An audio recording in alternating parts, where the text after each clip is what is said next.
Hi y'all, this is Michael Burnley, one part of the team here at CyberCow Studios. In this video I wanted to talk a little bit about the custom tools that we'll be using to manage our debut game, Night Shift. Particularly we're going to talk about two of our more intensive tools, our media server, as well as our custom Slack bot. First up is our media server, and here it is. It's nothing too special, but it's important to our workflow for a couple of reasons. When we're working on any large-scale project, you generate a lot of data and just a lot of files in general. And if you don't have a way to organize them, you'll be in for a much more frustrating time. The media server is how we're managing that. It's a completely custom-built tool with a lot of the same functionality that a Dropbox or Google Drive would get, but at a much cheaper price per gigabyte. Remember, we have code, documents, videos, and photos that we have to store, and getting the price point lower for hundreds of gigs of data is a pretty big deal for us. But the only problem with Google Cloud Storage is that you can't really easily see everything or do any of that organization without some client, and this is our client. There's still a lot of work to do on this one. You know, as you can see, we can actually make tags and get updates in real time, but we can't move items from different buckets or different folders or anything like that within here,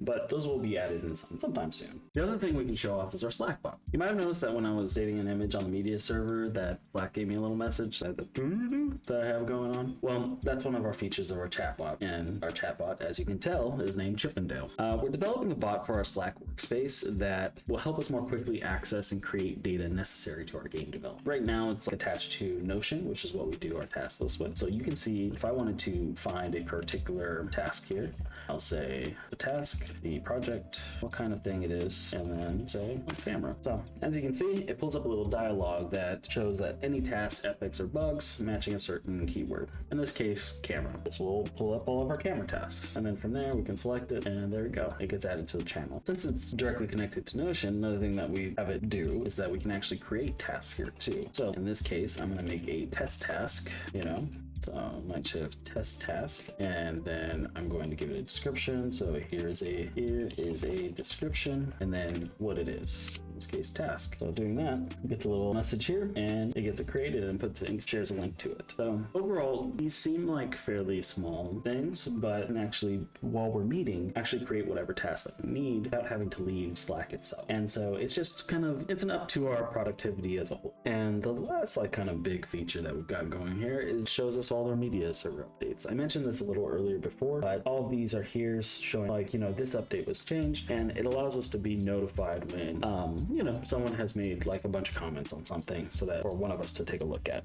So this was the one that I had updated previously, and if I can show you actually direct link to it. So that's about it for these two guys. There's a couple more features that I didn't go over, as well as the stuff that's kind of in the wind, but we'll have updates periodically once they're kind of ready for release. And I guess the most exciting thing about it is that we're hoping to have all the tools that we make made available to any other developers or any other person who wants to have some sort of project. Figure we need them, so we might as well give them to the community as well. So once they're stable, they'll be released kind of as a service on their own, but we'll be giving early access to any of our Patreon subscribers.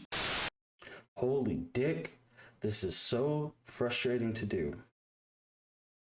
I hate this. I hate you, Marquise. I hate you for doing this to me.